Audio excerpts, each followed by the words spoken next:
Hello students, welcome to science light.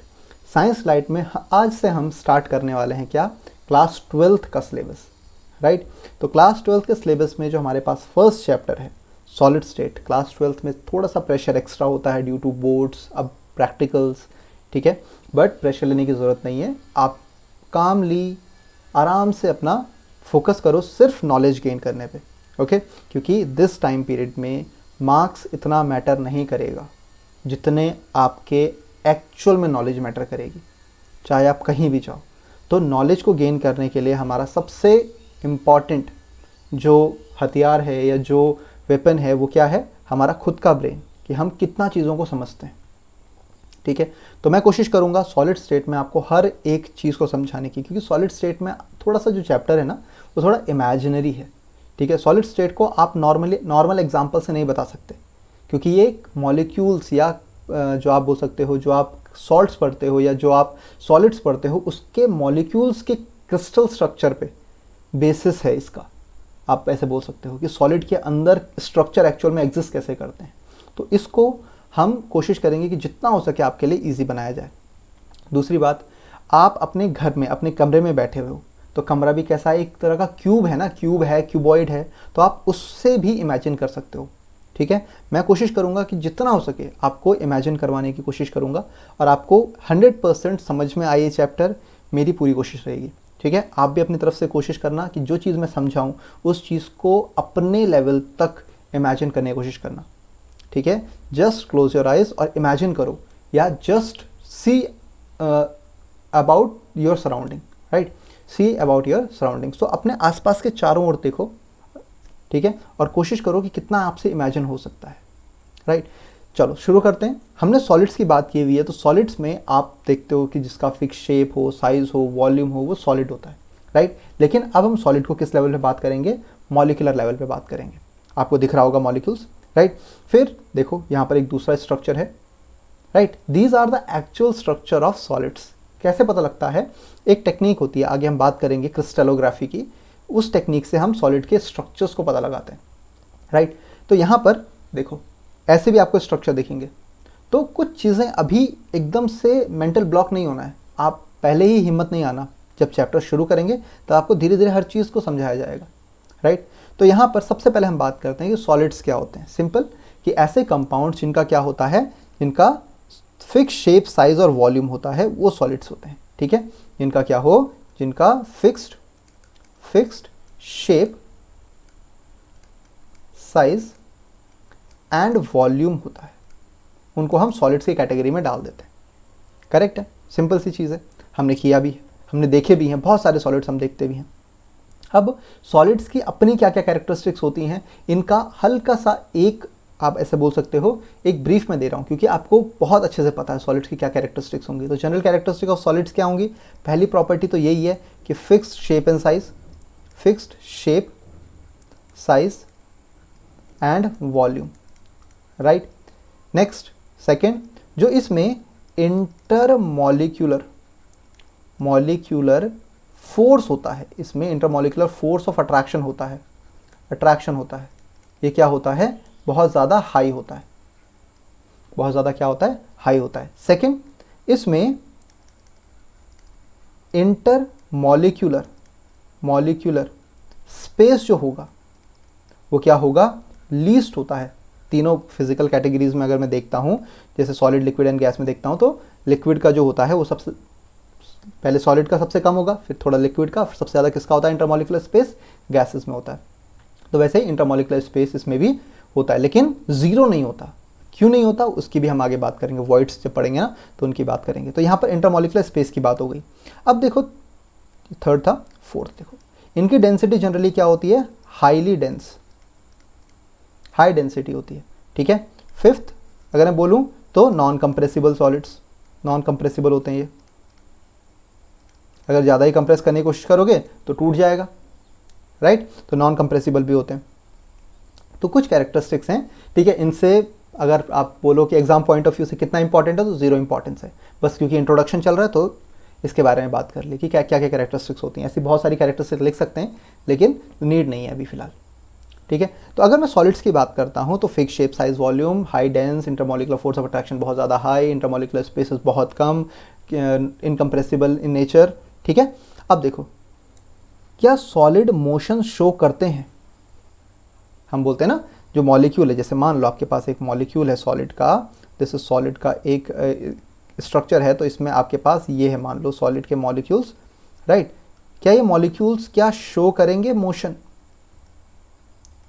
पहला answer कि sir पड़ा हुआ मॉलिक्यूल क्या ही शो कर रहा होगा, तो मैं बोलूंगा नहीं, they do show, yes they do show motion, वो मूव करते हैं, लेकिन ऐसा नहीं कि एक जगह से दूसरी जगह निकल लिए, नहीं, ठीक है। वो क्या करते हैं, वो दो तरह के मोशन शो कर सकते हैं। पहला vibrational motion, vibrational motion, vibrational motion मतलब ये अपने ही मॉलिक्यूल पे, ये अपने ही पोजीशन पे बहुत माइन्यूट डिस्टेंस के लिए टू एंड फ्रो मोशन करते हैं, ठीक है, मतलब टू एंड फ्रो वाइब्रेट कर रहे हैं ये, राइट।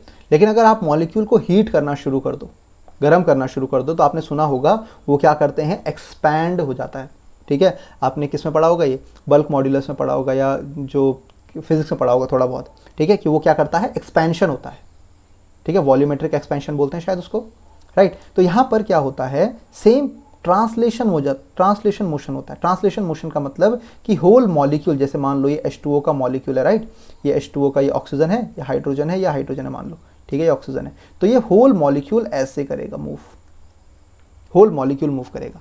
अगर एटम मूव करें तो वाइब्रेशनल मोशन, अगर होल मॉलिक्यूल मूव कर रहा है इधर से उधर तो ट्रांसलेशन मोशन, ठीक है। तो यहाँ पर अगर मैं बात करूँ कि क्या मॉलिक्यूल सॉलिड्स मोशन शो करते हैं, तो आंसर इज यस, राइट। तो मैंने आपको बता दिया दो तरह के मोशन होते हैं, एक वाइब्रेशनल और दूसरा क्या होता है, translational motion, right. Vibrational motion कैसे, to and fro motion about their mean position. Translation motion कैसे, ड्यूरिंग हीटिंग या फ्यूजन के टाइम पे, ओके। चलो आगे बढ़ते हैं।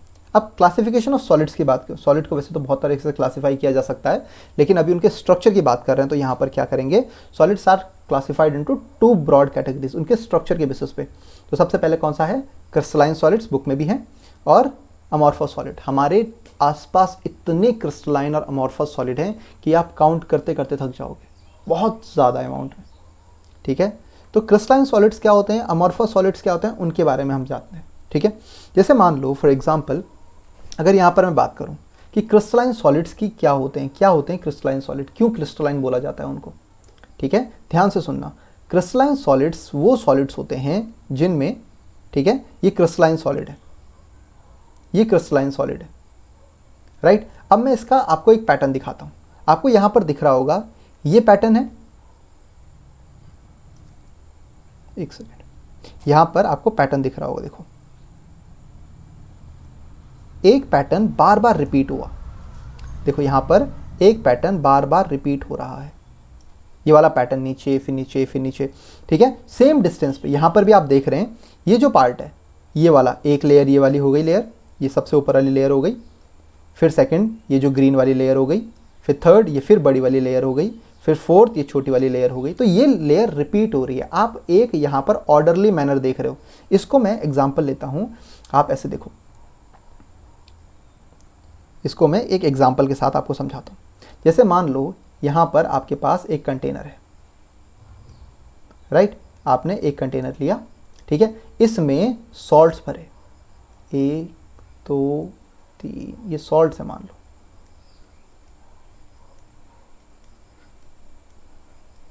क्रिस्टलाइन सॉलिड्स की बात हो रही है, ये सॉल्ट्स है। तो यहाँ पर क्या हो रहा है, देखो यहाँ पर मैंने NaCl की बात कर रहा हूँ, चलो ठीक है। तो यहाँ पर क्या हुआ, या NaCl छोड़ो, सिंपल जनरल एक सॉल्ट की बात की, AB की बात की मैंने, तो A B A B B A B A A B A B A, ठीक है। तो यहाँ पर क्या हो रहा है, A के बाद B आ रहा है, B के बाद A, चाहे आप लेफ्ट से राइट जाओ चाहे राइट से लेफ्ट जाओ, A को कौन सराउंड कर रहा है, B सराउंड कर रहा है, और B को कौन सराउंड कर रहा है, A सराउंड कर रहा है, राइट। और यहाँ पर क्या होता है, लॉन्ग रेंज ऑर्डर मेंटेन होता है, समझ में आई बात। इसमें क्या होगा, जो क्रिस्टलाइन सॉलिड्स होंगे, इसमें क्या इंपॉर्टेंट, एक पॉइंट आपको हमेशा याद रखना पड़ता है, molecules molecules are arranged, right? Molecules are arranged, one sec.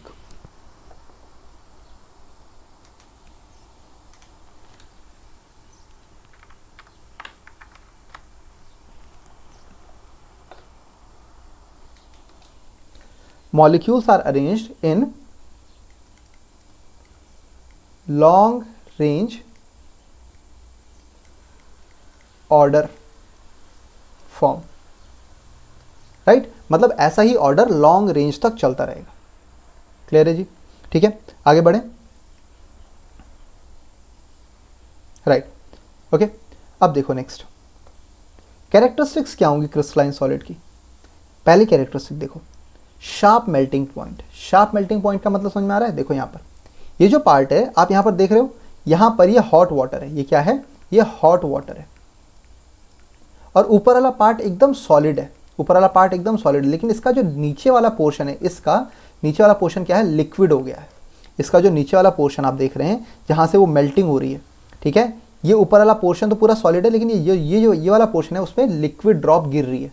मतलब क्या हुआ कि अगर जैसे NaCl लिया ना मैंने, NaCl का सॉलिड लिया, तो वहाँ पर अगर मान लो फॉर एग्जांपल उसका मेल्टिंग पॉइंट x है, NaCl का मेल्टिंग पॉइंट कितना है? मान लो x है, ठीक है, x क्या है उसका मेल्टिंग पॉइंट, राइट? और यहाँ पर जैसे ही टेम्परेचर मान लो कुछ भी जा रहा है, ठीक है, जैसे ही टेम्परेचर x आया, ये सॉलिड से NaCl, सॉलिड से सीधा NaCl किस में आ जाएगा?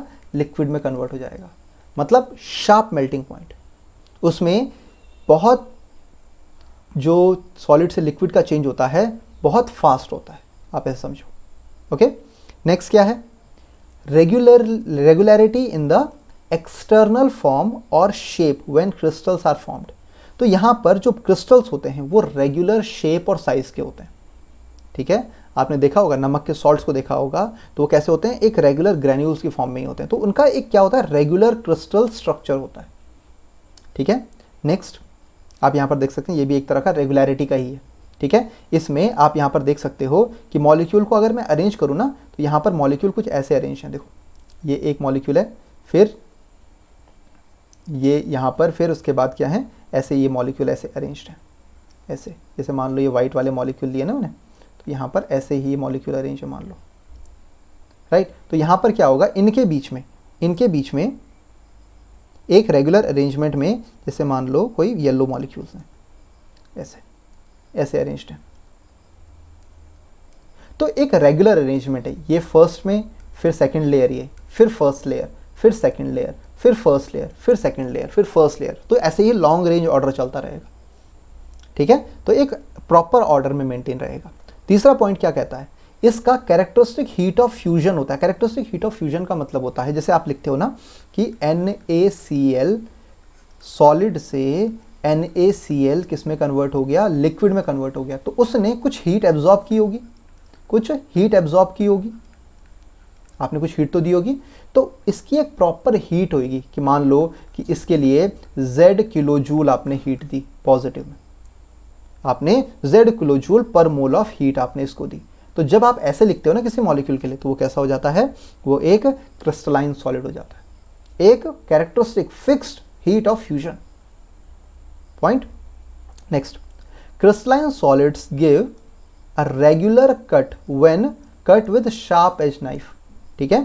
तो देखो यहाँ पर इसको आप अगर कट करने की कोशिश करोगे तो शार्प एज से कट हो जाएगा, राइट। ये कैसा हो जाएगा? शार्प एज से, मतलब शार्प नाइफ से अगर कट करने की कोशिश करो तो इक्वल पार्ट्स में या ऑर्डरली फैशन मैनर में कट हो जाएगा, ठीक है। क्रिस्टलाइन सॉलिड की खास बात होती है। Next, they are regarded as true solid. They are regarded as true solids. क्यों? क्योंकि ये सॉलिड्स की हर एक कैरेक्टरिस्टिक्स को फॉलो करते हुए चलता है, ओके। तो ट्रू सॉलिड्स कौन है? Crystalline solids, right. Next, they are anisotropic. अब दिक्कत ये है कि सर ये एनआइसोट्रॉपी क्या चीज़ है? एनआइसोट्रॉपी क्या है? एनआइसोट्रॉपी का मतलब होता है फिजिकल प्रॉपर्टीज़ का चेंज होना डायरेक्शन के रेस्पेक्ट में। जैसे जैसे डायरेक्शन चेंज किया आपने, फिजिकल प्रॉपर्टीज चेंज हो गई। अब ऐसा क्यों होता है? इसके लिए देखो, जैसे ये मान लो एक मॉलिक्यूल लिया मैंने A, यहाँ पर दूसरा लिया A, यहाँ पर तीसरा लिया A, फिर यहाँ पर लिया A,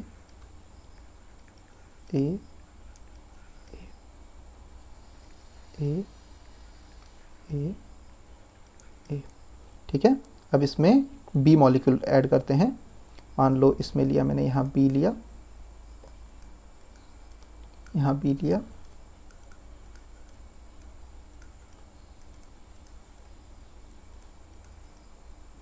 यहाँ बी लिया, राइट, ये बी है। अब इनके बीच में यहाँ पर भी बी, ये एक स्ट्रक्चर बनाया मैंने, राइट। अब देखो यहाँ पर से ए, फिर से यहाँ पर भी ए कर देते हैं, राइट, यहाँ पर भी हम ए कर देते हैं, आपको क्लियर हो जाएगा फिर ए, राइट। अब अगर मैं इस मॉलिक्यूल में एक जगह से दूसरी जगह जाने की कोशिश करूँ, जैसे मैं यहाँ से यहाँ जाता हूँ मान लो, ठीक है, तो मुझे क्या मिलेगा, A B A B A B, तो ये पैटर्न मेरे को फॉलो होगा, ए बी ए बी, ठीक है। लेकिन अगर मैं इस मॉलिक्यूल के ऐसे में जाने की कोशिश करूँ तो क्या मिल रहा है मुझे, ए ए ए, तो डिफरेंट मॉलिक्यूल्स मिलेंगे। डिफरेंट मॉलिक्यूल मिलेंगे तो क्या क्या होगा, इनकी रास्ता बदल गया ना, मतलब ऑब्वियसली हिंड्रेंस बदल गया। अगर हिंड्रेंस बदल गया तो उसकी प्रॉपर्टीज़ भी क्या हो जाएंगी, अलग होंगी। अगर मैं इस डायरेक्शन से जाता हूँ तो मुझे सिर्फ बी मिलेंगे, तो बी की प्रॉपर्टीज़ अलग होंगी, तो बी अलग तरह से बिहेव करेगा।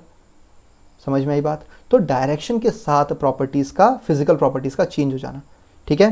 तो एनाइसोट्रॉपिक इफेक्ट में क्या बोला, the physical properties such as refractive index, conductivity, thermal expansion are different in different direction due to different arrangement of particle in different direction. I hope समझ में आ गई होगी बात, ठीक है। Refractive index, conductivity, thermal expansion etc. are different in different direction. क्यों? क्योंकि different arrangement of particle in different direction. तो amorphous solids क्या हुए? What are amorphous solids?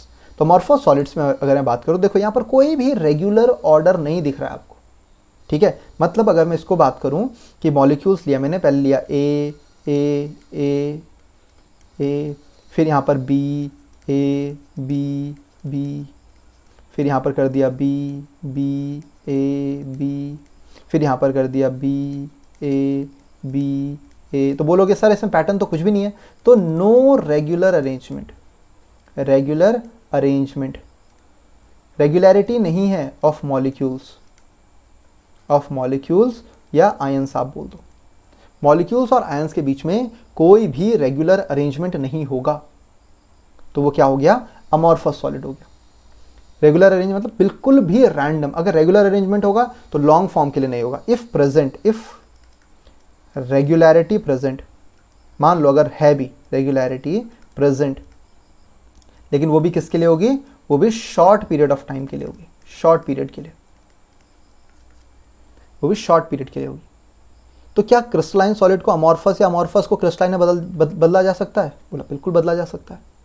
आप क्या करो, सिंपल सी चीज़ है, एक मेटल का पीस लो, ठीक है, मेटल लो, ठीक है, उसको रेड हॉट कर दो, गर्म कर दो, गर्म करने के बाद एकदम से पानी में डाल दो, ठंडे पानी में, क्रिस्टलाइन था अमॉर्फस में कन्वर्ट हो जाएगा, ठीक है। सेम वैसे ही जैसे क्वार्ट्ज है, क्वार्ट्ज क्रिस्टलाइन भी होता है और अमॉर्फस भी होता है due to this reason, right. किसी भी गर्म चीज़ को, बहुत गर्म चीज़ को एकदम से ठंडा करोगे वो इरेगुलरली अरेंज हो जाएगा, इस वजह से अमॉर्फस हो गया, ठीक है। ऐसे तो और भी बहुत सारे मॉलिक्यूल्स होते हैं, ठीक है, जैसे ग्लास है, आपका ग्लास अमॉर्फस है, ठीक है।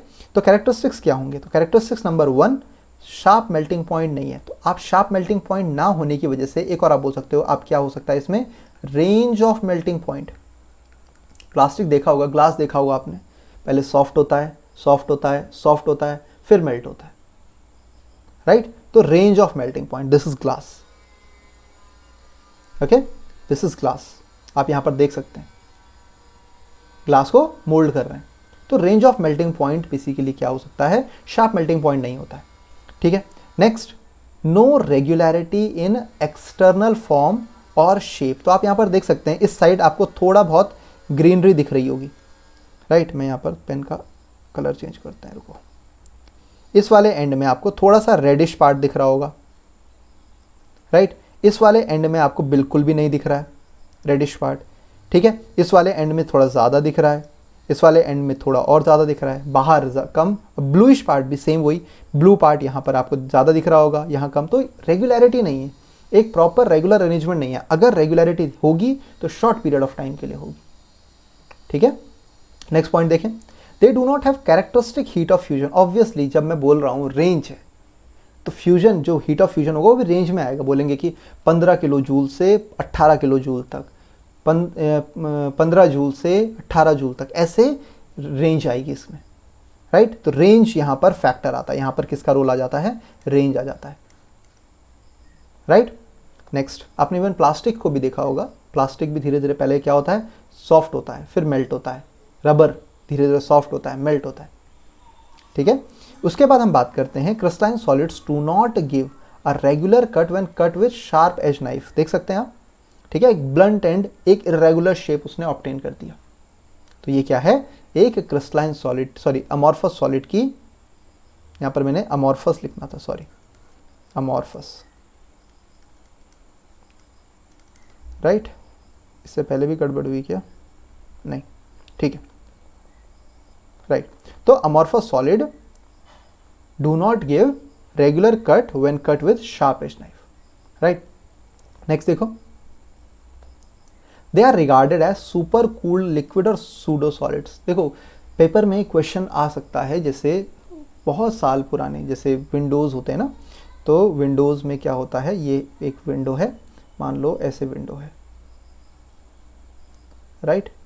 ठीक है, सही नहीं बनी है वैसे भी, लेकिन फिर भी अगर मान लो ये विंडो है, तो आज से 100 साल बाद, 100 ईयर्स, जो कांच की विंडो है उसमें क्या हो जाएगा, ऊपर वाला हिस्सा पतला हो जाएगा और नीचे वाला हिस्सा थोड़ा मोटा, एक ऐसा कुछ पैटर्न बनेगा। ठीक है, ये this is due to the fluidity, molecules का ग्रेविटी की तरफ रुझान, या आप बोल सकते हो ग्रेविटी की तरफ अट्रैक्शन की वजह से। तो सुपर कूल्ड लिक्विड बोला जाता है इनको, राइट। आगे बढ़ सकते हैं, दीज आर अमॉर्फस सॉलिड्स। तो ट्रू सॉलिड ये नहीं है। Next, they are isotropic in nature. अब आप ऐसे समझो, आइसोट्रोपिक, एनाइसोट्रोपिक आपने देखा, आइसोट्रोपिक का मतलब होता है कि कोई भी, अगर हर जगह रैंडमनेस है, ग्लास में आपने देखा होगा, अगर पूरा ही रैंडमनेस है तो कहीं से भी गुजर जाओ एक ही बात है, कोई फर्क नहीं पड़ेगा। तो मतलब they do not, they are same in all direction, they are same in all direction, किसी भी डायरेक्शन से आप गुजरो, because of random arrangement of particles in all direction, hence the value of any physical property would be same in any direction. मतलब यहाँ पर कोई भी डायरेक्शन से जाने से कोई फर्क नहीं पड़ेगा, आप किसी भी डायरेक्शन से जाओ एक ही बात है, क्योंकि हर जगह रैंडमनेस ही भरी पड़ी है। ठीक है, इस वजह से ये है आइसोट्रॉपी का एग्जाम्पल, राइट। पॉलीमॉर्फ, एक पॉलीमॉर्फिज्म भी आता है। देखो पॉलीमॉर्फिज्म का मतलब होता है कि कोई भी क्रिस्टल स्ट्रक्चर है, राइट। पॉली मतलब बहुत ज़्यादा, मॉर्फ मतलब स्ट्रक्चर्स। ठीक है, आपने कार्बन में देखा होगा, ग्रेफाइट होता है, डायमंड होता है, फुलरीन होता है, फ्यूलरीन जिसे हम बोलते हैं। ठीक है, फुलरीन में क्या होगा, यहाँ पर देखो अलग अलग structure, some substances adopt different arrangement of particles, some substances adopt different arrangement of particles in solid state giving rise to different crystal structure. ठीक है, डिफरेंट अरेंजमेंट, अपने सॉलिड स्टेट में डिफरेंट अरेंजमेंट ऑफ मॉलिक्यूल होने की वजह से different crystal structure हो जाते हैं। The different crystalline forms of a substance, एक ही सब्सटेंस के डिफरेंट क्रिस्टलाइन फॉर्म होने की वजह से उनको हम पॉलीमॉर्फिक बोलते हैं या पॉलीमॉर्फ्स बोलते हैं। एग्जाम्पल देखो, ठीक है, कार्बन है ना, आपने कार्बन तो देखा ही है। ठीक है, कार्बन के बहुत सारे पॉलीमॉर्फ पॉसिबल हो सकते हैं, पॉलीमॉर्फ पॉसिबल हो सकते हैं, जैसे amorphous carbon, crystalline carbon. Amorphous carbon में एक्टिवेटेड कार्बन, चारकोल, ठीक है, टेम्पलेट कार्बन। नेक्स्ट, ग्रेफाइट आपने देखा है, फुलरीन देखा है, CNT देखा है, कार्बाइन देखा है, डायमंड देखा है। ठीक है, ये सारे प्रॉपर्टीज। नेक्स्ट, इसमें पैराक्रिस्टलाइन भी आ जाता है, रोम्बिक भी आता है, हेक्सागोनल भी आता है, क्यूबिक भी आता है, बहुत सारे अलग अलग फैक्टर्स भी रेस्पॉन्सिबल होते हैं। तो ये डिफरेंट क्रिस्टलाइन स्ट्रक्चर है इसमें। देखो कार्बन नैनो ट्यूब अलग स्ट्रक्चर आपको दिख रहा है, फुलरीन का अलग स्ट्रक्चर दिख रहा है, ग्रेफाइट का अलग स्ट्रक्चर दिख रहा है, ग्राफीन का अलग स्ट्रक्चर दिख रहा है। ठीक है, तो अलग अलग स्ट्रक्चर एक ही अगर एलिमेंट, कंपाउंड, एटम से मिलकर बनते हैं, ठीक है, एटम से मिलकर बनके, तो उनको बोल देंगे क्या, पॉलीमॉर्फ है ये। पॉलीमॉर्फिज्म एक कैरेक्टरिस्टिक्स होती है किसकी, सॉलिड की। ठीक है, next, uses of amorphous solid, कहाँ कहाँ यूज़ हो सकते हैं अमॉर्फस सॉलिड, ठीक है, सिंपल है, ग्लास प्लास्टिक आपको पता ही है, हमारे कंस्ट्रक्शन में बहुत ज़्यादा यूज़ होता है, हाउस वेयर्स में, लेबोरेटरीज में यूज़ हो सकता है। अमॉर्फस सिलिकॉन बेस्ट मटेरियल है किसमें, सोलर सिस्टम में, जहाँ सोलर एनर्जी को लाइट एनर्जी में, इलेक्ट्रिसिटी में कन्वर्ट किया जाता है, राइट, ठीक है। नेक्स्ट रबर अमॉर्फस सॉलिड है, अगेन टायर्स बनाने में, शूज सोल्स बनाने में, मैट्स बनाने में यूज़ होता है, ठीक है, सिंपल सी चीज़ें हैं। Next classification of crystalline solid on the basis of inter particle binding forces. अगर मैं इंटर पार्टिकल बाइंडिंग फोर्सेस के बेसिस पे बात करता हूँ तो जो क्रिस्टलाइन सॉलिड्स, क्योंकि हमें क्रिस्टलाइन सॉलिड्स के बारे में ही पढ़ना है, राइट, हमें किसके बारे में पढ़ना है, क्रिस्टलाइन सॉलिड्स के बारे में ही पढ़ना है। अमॉर्फस सॉलिड हमारे सिलेबस में नहीं है, सिर्फ इतना ही था जितना हमने पढ़ा है। तो क्रिस्टलाइन सॉलिड्स की अगर मैं बात करता हूँ तो सबसे पहले आते हैं मॉलिक्यूलर सॉलिड्स, आयनिक सॉलिड्स, कोवेलेंट या नेटवर्क सॉलिड्स और मेटालिक सॉलिड्स, राइट। तो यहाँ पर सबसे पहले हम बात करते हैं किसकी, मॉलिक्यूलर सॉलिड्स की, कि मॉलिक्यूलर सॉलिड्स क्या होते हैं। तो जैसे आपने यहाँ पर दिख रहे हैं, this is dry ice. Dry ice किसका होता है भाई, ड्राई CO2, ड्राई आइस। ये क्या है आपको पता ही है, H2O सॉलिड, आइस है ये, राइट। फिर ये क्या है, ये अमोनिया है, सॉलिड, सॉलिड अमोनिया। तो ये एग्जाम्पल है मॉलिक्यूलर सॉलिड्स के, ठीक है। मॉलिक्यूलर सॉलिड्स दो टाइप के हो सकते हैं, वैसे आगे बात करेंगे इनके। In the solid the constituent particle are packed up together are molecules of the substance, चाहे वो वाटर H2O सॉलिड हो, H2O सॉलिड हो या H2O लिक्विड हो, सॉरी H2O सॉलिड हो या CO2 सॉलिड हो या अमोनिया हो, ठीक है। H2O हो सकता है, CO2 हो सकता है, सॉलिड ड्राई आइस जिसे बोलते हैं, अमोनिया हो सकता है, किसी का भी आप, अमोनिया हो गया, ठीक है, किसी का भी आप सॉलिड फॉर्म बना दो मॉलिक्यूल का, वो जनरली क्या होते हैं, क्रिस्टलाइन सॉलिड्स होते हैं मॉलिक्यूलर के, right. In case of non polar molecules, अब देखो नॉन पोलर मॉलिक्यूल्स और पोलर मॉलिक्यूल्स के बेसिस पे, non polar molecules the attractive force operating between the molecules are van der Waals, ठीक है। नॉन पोलर यानी जैसे CO2 है, CO2 एक नॉन पोलर, तो इनके बीच में जो ड्राई आइस है, ड्राई आइस है, उसमें कैसे लग रहा होगा, उसमें wander wall force of attraction. Wander wall का दूसरा नाम क्या है, डिस्पर्जन, डिस्पर्जन फोर्स लगती है, ठीक है। डिस्पर्जन फोर्स एक बात याद रख लें कि ये कैसी होती है, ये वीकेस्ट फोर्स होती है, वीकेस्ट फोर्स होती है, वीकेस्ट फोर्स होती है। इसीलिए आपने देखा होगा कि जो CO2 है या लिक्विड है, लिक्विड आपने नाइट्रोजन देखी होगी, वो डायरेक्टली क्या करता रहता है, बॉयल होता रहता है, मतलब बहुत कम टेम्परेचर में वो सॉलिडिफाई हो सकते हैं, ठीक है। तो वो जल्दी ही जैसे रूम टेम्परेचर में आते हैं वेपराइज होने की कोशिश करते हैं, ठीक है। चाहे आप सॉलिडिफाई लिक्विड कर दो, ऑक्सीजन कर दो, ऑक्सीजन को सॉलिडिफाई कर दो, या नाइट्रोजन को सॉलिडिफाई कर दो, या हीलियम को सॉलिडिफाई कर दो, ठीक है, या क्लोरीन को सॉलिडिफाई कर दो, या आपका ये CO2 है, कार्बन डाइऑक्साइड, इसको सॉलिडिफाई कर दो। ये सॉलिड नहीं रह पाते हैं रूम टेम्परेचर पे, वो वेपराइज, वॉलेटाइल होना शुरू हो जाते हैं, ठीक है। लेकिन जैसे यहाँ पर ये है, नियॉन के बीच में यहाँ पर आप देख सकते हैं, ठीक है। और कोई है तो यहाँ पर आपके पास बेंजीन है, राइट, बेंजीन भी नहीं होगा तो साइक्लोहेक्सेन होगा, ठीक है। तो ये मॉलिक्यूल्स हैं आपके पास। In case of polar molecules, polar molecules the attractive force operating between molecules in solid are dipole dipole forces and hydrogen bonding. Dipole dipole forces और हाइड्रोजन बॉन्डिंग दो अलग टाइप की फोर्सेस ऑफ अट्रैक्शन होती हैं, जो हमने 11th class में पढ़ी थी।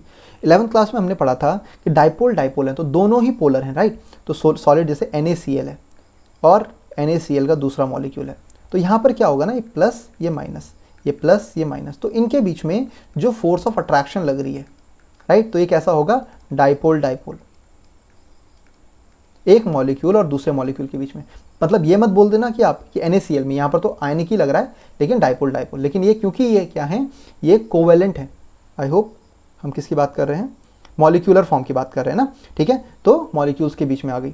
अब यहाँ पर अगर मैं बात करता हूँ, या ऐसे बोल दो HCl है, ठीक है, HCl है और यहाँ पर भी HCl है, तो ये भी कैसा है, पॉजिटिव नेगेटिव, पॉजिटिव नेगेटिव, ठीक है। तो यहाँ पर जो अट्रैक्शन फोर्स होगी, ये वाली जो अट्रैक्शन फोर्स होगी, ये भी क्या होगी, डाइपोल डाइपोल होगी, डाइपोल डाइपोल। या आप NaCl ले लो, NaCl ले लो और वाटर ले लो, H2O,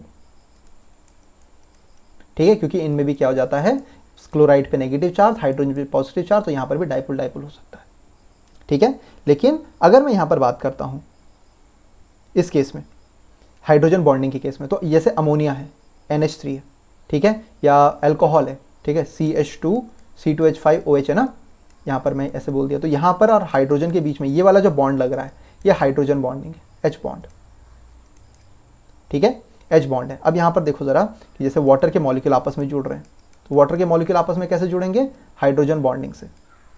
यहाँ पर करता हूँ, रुक जाओ, ठीक है, यहाँ पर HOH है, राइट, यहाँ पर HOH है, तो ये कैसा हो गया, यहाँ पर भी क्या बोलूँगा मैं, हाइड्रोजन बॉन्ड लग रहा है, H बॉन्डिंग हो रही है।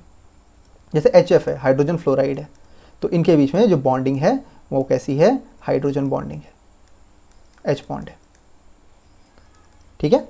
तो डाइपोल डाइपोल और हाइड्रोजन बॉन्डिंग किस में लगती है, पोलर मॉलिक्यूल्स में लगती है। इस वजह से पोलर मॉलिक्यूल कंपैरेटिवली ज़्यादा स्टेबल होते हैं as compare to non polar के। क्लियर है ना, ठीक है, आगे बढ़ते हैं। देखो यहाँ पर NaCl और वाटर मॉलिक्यूल, ये किसका है, Na+, NaCl और वाटर मॉलिक्यूल। यहाँ पर क्या लग रहा है, आयन डाइपोल लग रहा है, क्योंकि NaCl क्या आयनिक है, यहाँ पर Na+ है ना सर, आयनिक आयन डाइपोल, ठीक है। नेक्स्ट यहाँ पर क्या है, ये दो देखो, यहाँ पर क्या है, ऑक्सीजन और हाइड्रोजन। अगर वाटर मॉलिक्यूल की बात करूँ तो जैसे ऑक्सीजन और हाइड्रोजन के बीच में जो लग रहा है ये कौन सा है, हाइड्रोजन बॉन्डिंग, ये वाला क्या है, हाइड्रोजन बॉन्ड लग रहा है, राइट। और यहाँ पर आपको पता ही है, देखो OH और OH के बीच में जो अट्रैक्शन हो रहा है, जैसे मैंने इसे अल्कोहल के केस में आपको बताया, ऑक्सीजन और हाइड्रोजन के बीच में जो अट्रैक्शन होगा वो क्या होगा, हाइड्रोजन बॉन्डिंग का भी केस बनेगा, ठीक है जी, समझ में आया, राइट। अब देखो मैंने क्या बताया, हाइड्रोजन से रिलेटेड जो बॉन्ड्स होंगे जनरली वो हाइड्रोजन बॉन्डिंग कहलाते हैं, और एक डाइपोल, एक पोलर और दूसरे पोलर मॉलिक्यूल के बीच में जो अट्रैक्शन होता है वो कैसा होता है, वो डाइपोल डाइपोल इंट्रैक्शन होता है, राइट। चलो next, characteristics of molecular solid की कैरेक्टरिस्टिक्स क्या होंगी उसकी बात करते हैं। तो मॉलिक्यूलर सॉलिड्स की अगर कैरेक्टरिस्टिक्स की बात करता हूँ तो वो सॉफ्ट होते हैं, low melting and boiling point to moderately high. Next, low enthalpy of vaporisation, low enthalpy मतलब कम चाहिए होता है वेपराइज होने में, राइट। वॉलेटाइल, वॉलेटाइल मतलब इजीली वो किस में कन्वर्ट हो सकती हैं, गैसेस फॉर्म में हो सकती हैं। Next, bad conductor of heat and electricity, ठीक है, और लो डेंसिटी होती है इनकी, गॉट इट, ठीक है। ये कुछ कैरेक्टरिस्टिक्स हैं मॉलिक्यूलर सॉलिड्स की। नेक्स्ट, आयनिक सॉलिड्स, ठीक है, आज हम इसको मॉलिक्यूलर सॉलिड्स तक ही रहने देते हैं। आयनिक सॉलिड्स, आपके पास अभी मेटालिक सॉलिड्स बचे हैं, आयनिक सॉलिड्स बचे हैं और कोवेलेंट सॉलिड्स बचे हैं, तो इनको हम नेक्स्ट क्लास में करेंगे, ठीक है। आज के लिए इतना ही, यहाँ तक एक बार पढ़ लेना आप, ठीक है। चलो नेक्स्ट क्लास में हम मिलते हैं रिसेंटली, मतलब नेक्स्ट डे जो कल का दिन आएगा उसी में ही हम दूसरा लेक्चर भी इसके बारे में स्टार्ट करना शुरू कर देंगे। तो जितना जल्दी हो सके आपका कोर्स ख़त्म करने की कोशिश करूँगा मैं 12th का, राइट। चलो तब तक के लिए बाय बाय, पढ़ते रहो और लाइक शेयर सब्सक्राइब करना, राइट, जितना हो सके शेयर करना। अब 12th के वीडियोज़ रुकेंगे नहीं, ये लगातार आते रहेंगे, राइट। चलो बाय बाय।